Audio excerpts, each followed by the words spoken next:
membahas ini. Adapun topik yang akan kelompok 7 bahas adalah ilmiah dan pidato. Perkenalkan, nama saya Indah yang akan bertugas sebagai moderator. Baik teman-teman, langsung saja kita mulai sesi pertama, yaitu pemaparan materi kepada kelompok 7. Saya persilahkan.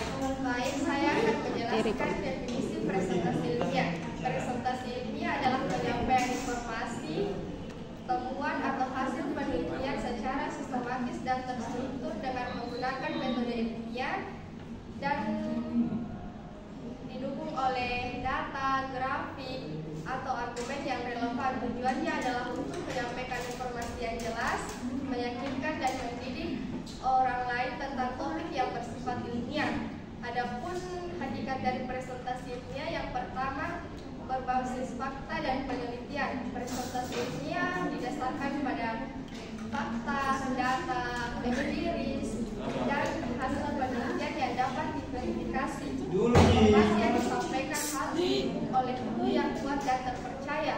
Yang kedua, tujuan edukatif dan informatif. Presentasi ilmiah memberikan pemahaman yang lebih baik kepada audiens tentang topik tertentu. Ini bisa berupa memperkenalkan konsep baru, menguraikan hasil penelitian, atau mendiskusikan temuan yang relevan. Yang ketiga, metode yang terstruktur. Presentasi ilmiah biasanya mengikuti struktur yang terorganisir dengan baik, seperti pendahuluan, metodologi, hasil, dan ini membantu audiens dalam memahami alur presentasi dan informasi yang disampaikan.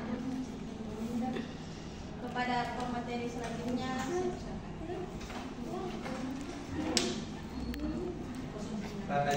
tata cara dan etika dalam presentasi. Tata cara dan etika dalam presentasi itu adalah meliputi beberapa aspek penting. Yang pertama adalah pastikan untuk memahami audiens Anda dan menyusun presentasi dengan jelas menggunakan bahasa yang mudah dipahami dan hindari jargon yang tidak dikenal oleh audiens. Nah, untuk lebih lanjut, mari kita tahu apa itu jargon.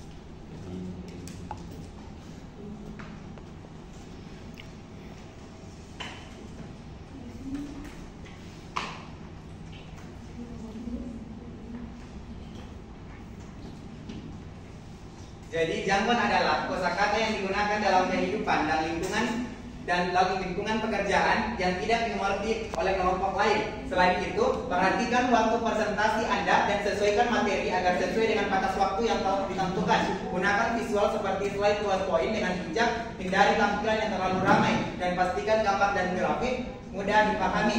Etika juga sangat penting.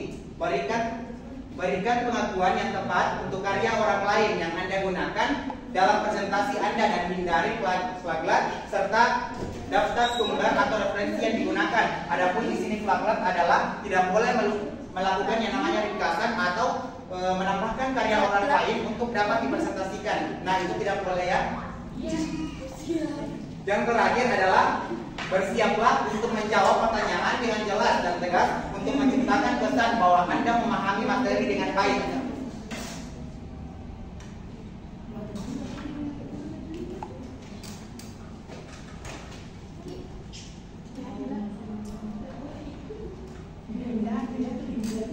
Bahan dan presentasi ilmiah dan multimedia. Untuk membuat presentasi ilmiah dengan multimedia, Anda dapat menggunakan berbagai bahan seperti 1. Slide presentasi. Buatlah slide yang jelas dan informatif dengan menggunakan teks yang singkat, gambar, grafik, dan diagram untuk mendukung poin-poin Anda. Yang kedua, gambar dan grafik. Sisipkan gambar, grafik atau diagram untuk menginvestasikan data atau konsep-konsep tertentu. Pastikan untuk memberikan keterangan yang jelas. Yang ketiga, video. Jika ada materi yang dapat lebih baik dijelaskan melalui video, pertimbangkan untuk menyertakan klip singkat. Pastikan file video kompatibel dan platform presentasi Anda. Yang keempat, audio. Gunakan audio jika diperlukan, misalnya untuk mendemonstrasikan suara-suara atau wawancara. Yang kelima, animasi. Animasikan elemen-elemen pada slide untuk menarik perhatian dan menjelaskan konsep-konsep yang kompleks dengan lebih baik. Yang keenam, demo langsung. Jika memungkinkan, lakukan demo langsung untuk memberikan pengalaman langsung kepada audiens. Yang ketujuh, hyperlink. Sertakan hyperlink ke sumber daya bertambahan referensi atau halaman web yang relevan. Pastikan untuk mempertimbangkan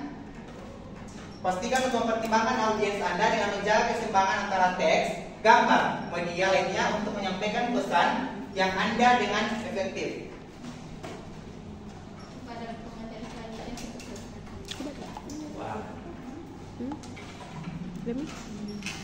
Nah, di sini saya ingin mempresentasikan tentang presentasi ilmiah. Kegiatan umum yang digunakan dalam dunia ilmiah untuk menyebarkan informasi ilmiah. Presentasi ilmiah merupakan salah satu bagian tak terpisahkan dari kegiatan ilmiah di perguruan tinggi, seperti pengajaran, penelitian, maupun pengabdian pada masyarakat. Tri Widodo dan Kristianto dalam Sugen 2016 menyatakan presentasi merupakan suatu bentuk laporan lisan mengenai suatu fakta tertentu kepada publikan. Hal ini berarti presentasi merupakan salah satu bentuk komunikasi verbal, yaitu salah satu bentuk komunikasi yang digunakan untuk menyampaikan pesan kepada pihak yang lain melalui tulisan atau lisan. Dengan menyampaikan pesan secara tulisan atau lisan ini, diharapkan orang dapat memahami apa yang disampaikan oleh pengirim pesan dengan baik.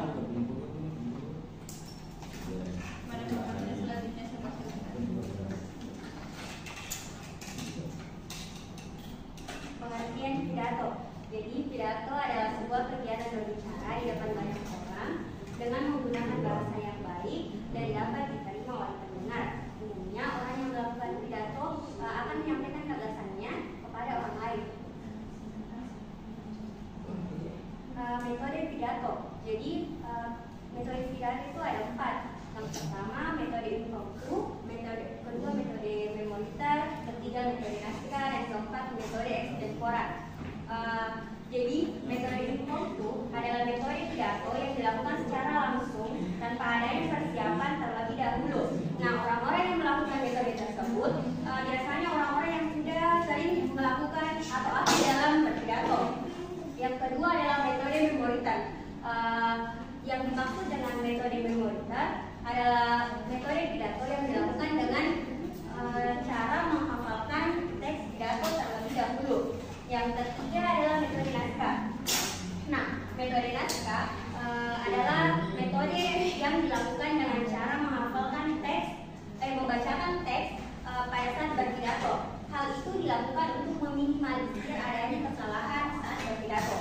Yang keempat adalah metode extempora, yaitu metode berpidato dengan cara mencatat dan menyiapkan konsep pidato secara garis besar dengan cara mencatat poin-poin penting yang ingin disampaikan. Nah, teman-teman, kita bisa melihat contoh teks pidato.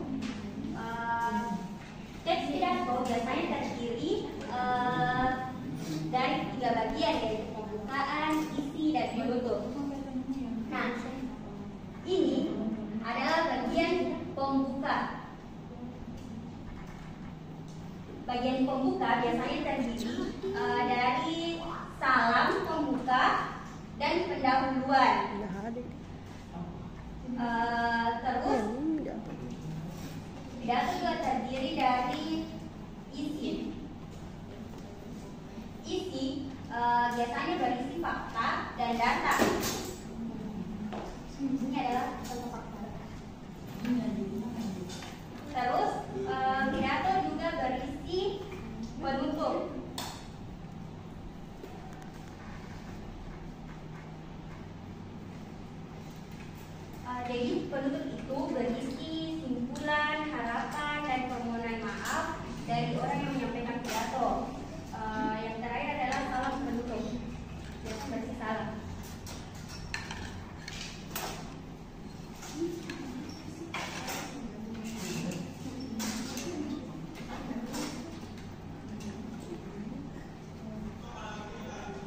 Nah, kali ini saya akan membacakan tentang teks pidato acara formal.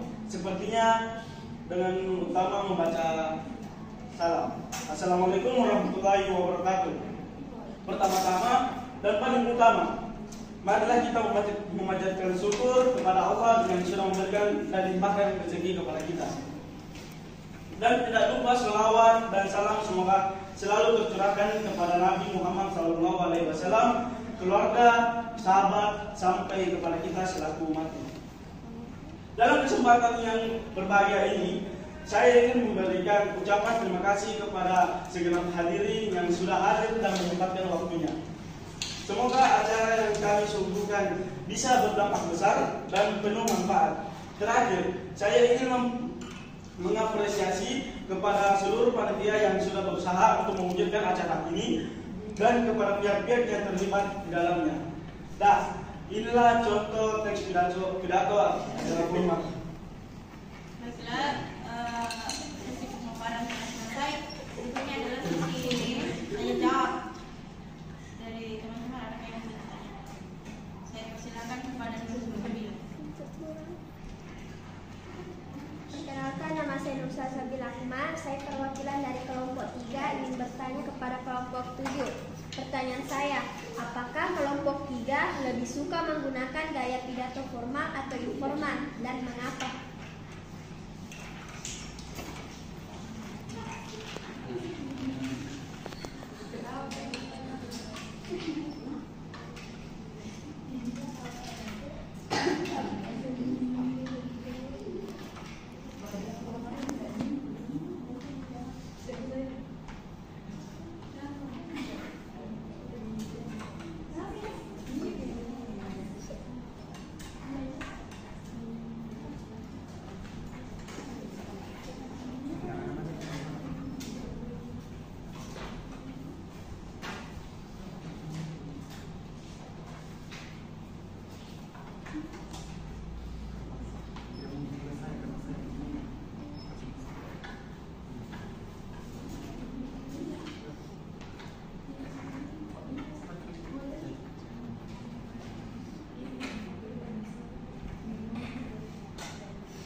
Saya akan menjawab pertanyaannya dari Nur Sabila. Informal atau formal sebaiknya disesuaikan dengan konteks dan tujuan pidato. Gaya informal lebih cocok untuk situasi resmi seperti presentasi bisnis atau acara formal. Sementara gaya informasi dapat digunakan dalam setting yang lebih santai atau interaksi yang lebih personal. Keputusan tersebut sebaiknya bergantung pada audiens, pesan yang ingin disampaikan dan suasana acara.